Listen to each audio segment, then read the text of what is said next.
The next speaker is my dear colleague, Seth Ward, used to be at the University of Denver, has his doctorate from Yale University. He's an Orientalist, expert on the Middle East.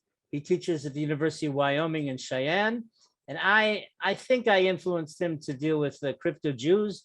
When I was at the University of Denver together with him, we interviewed 15 crypto Jews from South Colorado and northern New Mexico in an archive project, a video archive project. And without any further ado, Seth is going to talk about the crypto Jews in the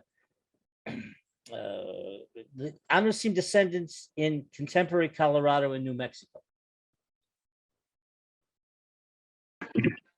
Thank you very much. I'm very pleased to be speaking in honor of the 30th anniversary of your journal.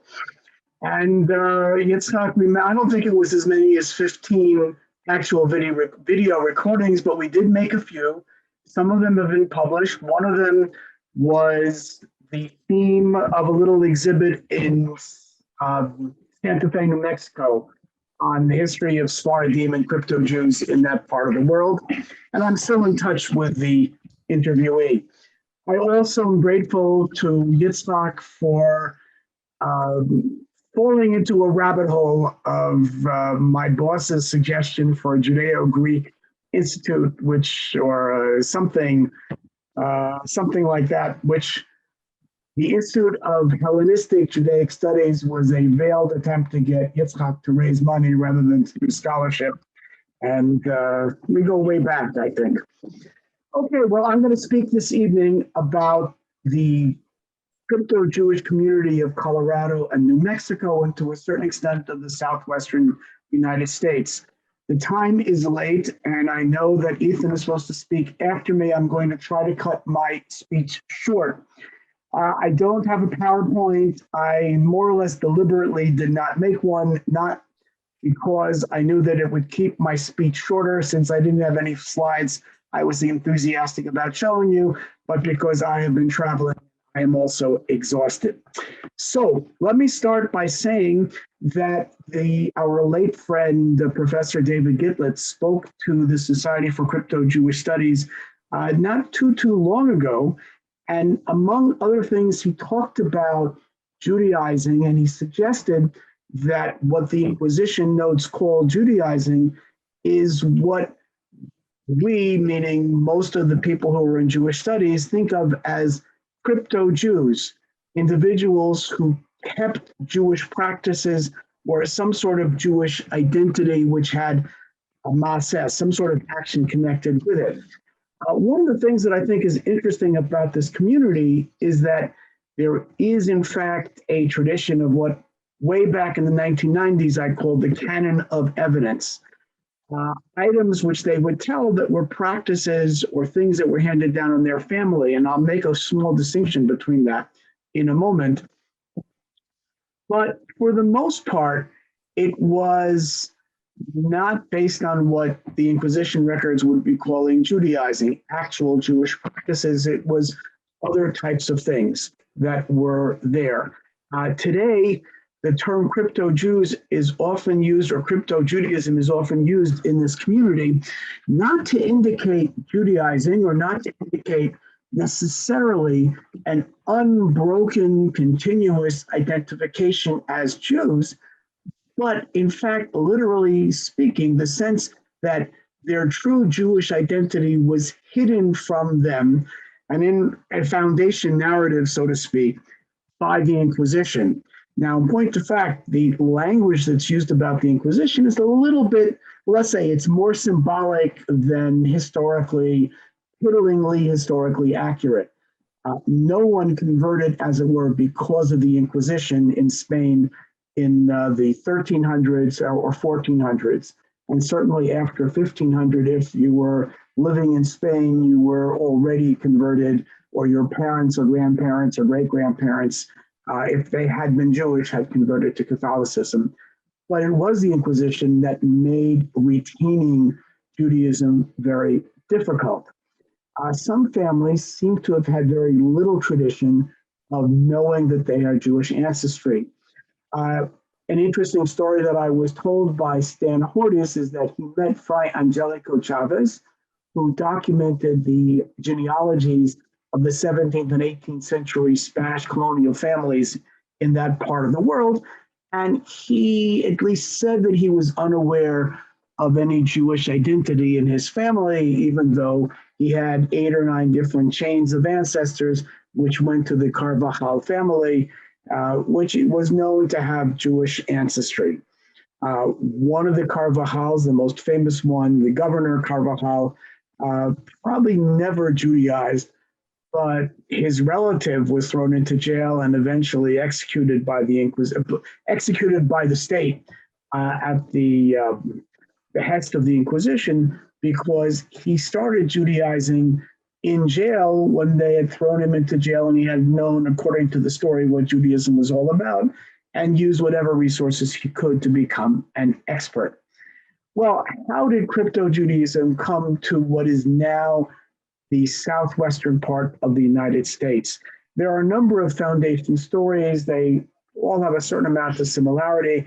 And I like to say that we should always be aware that just as the dialects can be different, sometimes in significant ways from one place to another, we shouldn't lump all phenomena of crypto-Judaism together, not in its history, not in its causality, and not in its contemporary manifestations as well. Typically, the foundation story is our ancestors came together with Juan de Oñate to Santa Fe, New Mexico, or they were farmers fleeing the Inquisition and went to San Luis Valley in the southern part of Colorado. There are a number of variations of these stories. Most of these stories that people tell about their Jewish identity or their Jewish history often include an idea that, well, they were worried about the Inquisition in what today is northern Mexico or Mexico City and tried to get as far away as possible. Sometimes one also hears stories our ancestors got a land grant from a wealthy patron, and that's why they moved to whatever area it was. Very often, the narratives have some sense that they always knew they were Jewish, but even more often than that, they always knew that they were La Nación, or they were their own people, or they only married within their group, or they were told, well, we don't really worship Jesus. We're Catholics, but we really don't believe in some of the Catholic material. And some of that part of the canon of evidence is very consistent. I did it was not a particularly scientific study of probably dozens of narratives told to me, and the families told the same stories over and over again. Now, these stories were told to one another, and they were told at conferences and at meetings.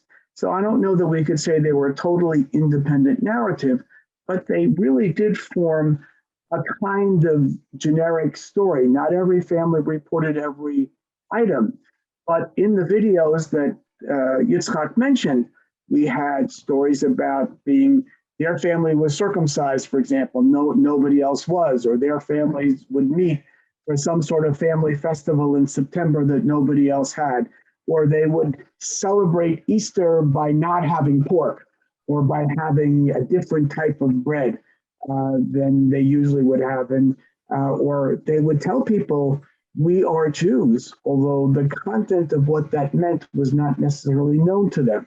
So I called this the canon, not only I, but many people call this the canon of evidence. And I suspect today I would divide the canon of evidence to things which were actions and things which were ideas or were approaches or senses about theology. I don't know that I've done a comprehensive study about the two things, the two differences, but part of it is motivated by the current research that I'm doing with a colleague in which we hope to be able to use consumer behavior as a way of understanding the expression of identity in this community. In order to go quickly through this, the emergence of the sense of a crypto-Jewish identity, I believe, happened in the generation that grew up in the Second World War and beyond. The level of anti-Semitism among this community was way down. They encountered Jews, whereas might not have, their ancestors might not have. In many cases, they served with Jews. There are a lot of studies by the ADL, for example, which talked about how first generation Spanish speakers from Spanish majority speaking countries scored very high in anti-Semitism in the third and fourth quarter of the 20th century, whereas their children and grandchildren scored fairly low within the typical area in the United States, a difference of 20 or 30 percentage points. There are a number of other reasons for the emergence of this community other than encountering Jews and a different attitude towards Judaism. I'll leave that for another time. There was also a tremendous amount of reporting and studies and discussion. Some of it had rather limited first-hand ramifications. There is a PhD dissertation by Carlos Yaralde from southern Texas, in which he talked about Jewish tradition. There were a couple of people in the San Antonio area who talked about Jewish heritage.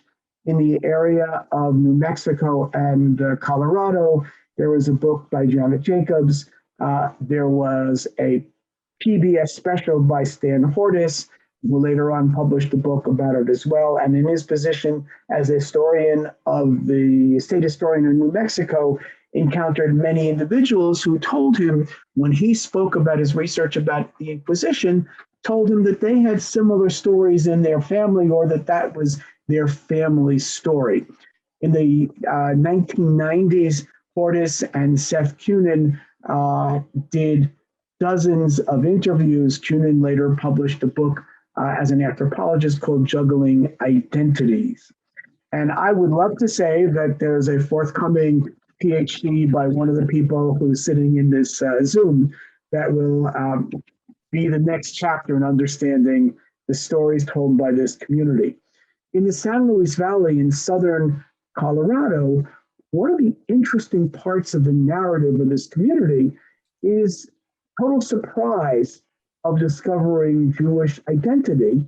And they discovered in part because some families began to have breast cancer appear at a very young age among a number of women in a family, and were advised by medical individuals that they had, upon genetic testing, that they had a genetic mutation that's often associated with Jews, usually with Ashkenazi Jews. And in point of fact, who knows, it might have been introduced by Ashkenazi Jews, but it has been found among Sephardim as well. And I don't think it's really good policy to assume that the lines between Sephardim and Ashkenazim were so well defined that there was never any genetic crossover. I'm going to mention one more thing about the canon of evidence before talking about the two other elements that I want to speak about, occasioned by my mentioning of the genetics. At Gitlitz's last talk, he used an Ashkenazic, a Yiddish term, to talk about something he does not think that anybody had, despite the fact that there are stories about them. He called it a box of tchotchkes. Now, I saw Art's present. Tchotchkes is a Polish word that means things. Art says that there's a Ladino word, a Hudezmo word, kuzikas. So I will now call this, when I talk about it, a box of kuzikas. Art, you'll have to confirm with me at some point whether that's appropriate. In any case, there are very little in the way of physical markers of Judaism, despite stories about them as there's a hole in the wall that might have had a parchment and so on. The genetics and the genealogy have taken off in the last 20 years as being markers of Jewish identity. And the entire story, I think, has been transformed within the past few years by the whole issue of Spanish, especially Spanish, birthright citizenship. There was a large article in the New York Times. The American Sephardi Federation is having a meeting in a couple of days in which they're going to talk about the problems with the Spanish government reneging on the birthright citizenship. But the business about the citizenship for this community is that it's provided a way to identify as Jewish by heritage to a community that sees Judaism as something that is more a heritage issue than a religious issue. It always was of interest to me that Judaism, for American Jews in general, probably since before 1776, but certainly in the 20th century, was a matter of choice. Becoming Christian was very easy. Melding in, assimilating, and having within a generation or two totally forgotten any Jewish heritage was something that Ashkenazim could do, and to a certain extent, even Sephardim could and did perform. But for many people of the Colorado and New Mexico crypto-Jewish community, they thought of Jewish heritage as something that was determinative, something that could be compared to being Spanish or being Hispanic, a heritage that was there. I don't want to spend too much more time than to indicate that the ability to have genealogy determine membership in the cohort of people that could identify as being eligible for Spanish birthright citizenship, I think has transformed what people think about this identity. You now have an externally verifiable fact. You have what it's very difficult, and the Spanish government is refusing citizenship and turning back people that they've already approved and so on and so forth. But I've been informed that there have been more than 10,000 applicants from New Mexico and Colorado and adjoining areas alone, and almost all of them are not Sephardim whose families went to North Africa or Bulgaria or the island of Rhodes or elsewhere, but almost all of them were Spanish heritage individuals whose ancestors came to New Spain, probably illegally because you needed limpieza de sangre, you needed purity of blood documentation. But almost all of these thousands and tens of thousands of individuals are people who come from that community. And that is what that's now what's being used as a way of marking their identity. I'm interested in seeing how this identity plays out. In many cases, the identity is something that people come to as adults, and sometimes as adults old enough that their children were brought up before this was an important part of their life. And how they transmit this identity, which is part of their genetic or genealogical heritage, to their children is of compelling interest to me. I did a survey, not awfully scientific, and found that for many individuals, it was a very difficult question as how they wanted to transmit this to their children, unless they had decided to become unambiguously identified Jews. The sense of belonging to the community is very important. The question of, on the one hand, how to be Orthodox, which is the European Jewish term, but also not necessarily commit to what is seen as an Ashkenazi, normative, non-Sephardic way of doing things, even when Sephardim were also practicing some of the same practices that the Ashkenazim were, also is an issue. So there's a kind of tension between exactly how to fit in. I have worked with a number of individuals who, on the one hand, wanted to join an Orthodox synagogue, on the other hand, did not want to have to observe Shabbat the way that Orthodox synagogues required it, and a number of other issues. And I felt that they've been discriminated against, although had they been people from any different heritage and had the same questions, they would also have found some of the same problems. I told you I wanted to stop early enough to allow time for questions, so I'm going to stop with this observation. At a session in the Latin American Jewish Studies Association conference just a few weeks ago, one of the conclusions that was clear from that session was the tremendous interest among people of Spanish heritage, Jewish or not Jewish, having Jewish, known Jewish heritage or not, in what Jewish identity can be all about. A number of Hispanos, non-Jews of Spanish heritage converting to Judaism in Puerto Rico was discussed. We discussed other pockets in which people of Spanish heritage are tremendously interested in Judaism in ways that they were not. And unlike the Hispanos of my youth, who said, the Jews and the Moors were in our country for 800 years and we threw them out, and they didn't say it in Yiddish, "Geh gesund hate." It was good that they went. But now there's a sense that this is an important part of Spanish Jewish heritage, and I think this is an important part of this story as well.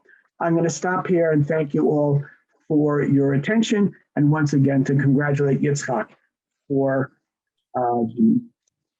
his efforts in putting this together and for 30 years of the newsletter.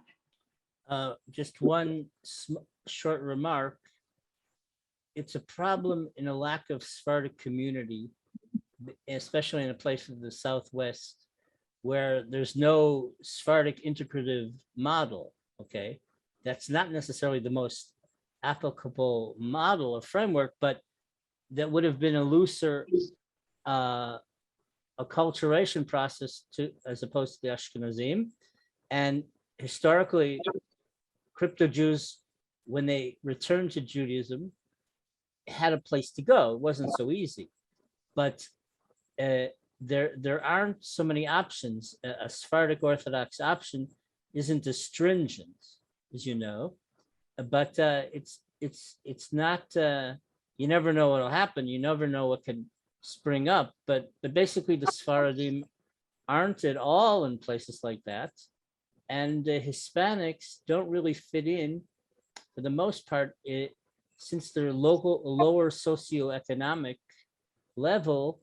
It's much more of a problem to fit it into a suburban Ashkenazi upper middle class environment. I am just going to suggest that in Denver, Colorado, we have a Mizrahi community, which is generally lower middle class, and we have a Sephardic minyan, also not particular high, upper economic class. And I don't think they have been particularly welcoming to crypto Jews. The congregations that have been welcoming to crypto Jews are typically the Reform and the conservative ones. And if they're willing to observe Shabbat, there's plenty of evidence that the modern Orthodox are very, very welcome and enthusiastic. The rabbi in my congregation is mostly in New York, works with us part-time, but he's a Dayan for the Orthodox Union, for the RCA, and has many, many examples of crypto Jews who have been doing, this is in New York, but they've been doing basically return, what people sometimes want to call return ceremonies. It's a minimal type of conversion which they've accepted because they've already accepted themselves as Jews. And there you go. The big exception that I've heard of anecdotally is talking with Syrian rabbis who don't do conversion, very happy when they find that people have crypto Jewish background, because they'll be more happy about that since they don't like conversions. But a lot of these congregations are Israelis. Okay, so that's a whole different psyche, let's say.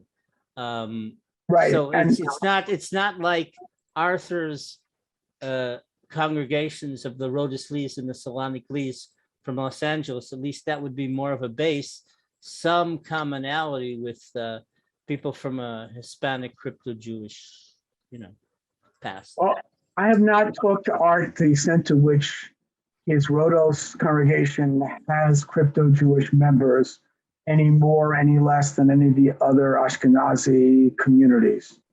But let's see if there are questions from other people since it's late, and I promised myself I would try not to let things drag on too late.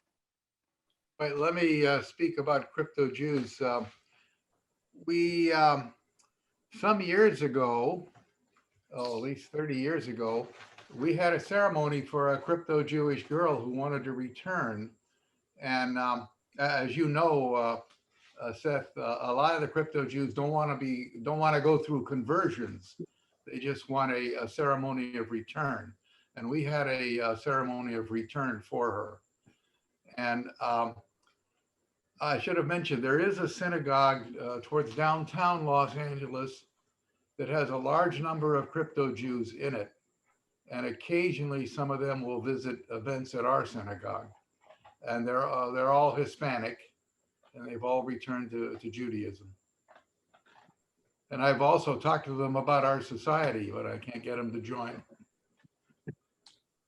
Yeah, I other- actually, in my notes, I'm just going to add one more thing about the society. One of the things that is very important in this movement is that societies are sometimes a lot more welcoming for this community than synagogues or JCCs. JCCs are seen as being too Ashkenazi and the synagogues too religious, whereas the Society for Crypto-Jewish Studies and the Rabbi Leon's Society and a few others have been seen as welcoming. There's also a question of what I'll call is non-normative performance, which religious studies language. Sometimes there have been individuals who call themselves rabbis who come from this background who have very strange manifestations of whatever crypto-Jewish identity has been. That sometimes cause problems. There's tension, for example, in Phoenix with one of the rabbis who was there, and so on and so forth. But again, it's late. I don't want to take up any more time. All right, Seth, thank you very much, and good luck in your future research and publication.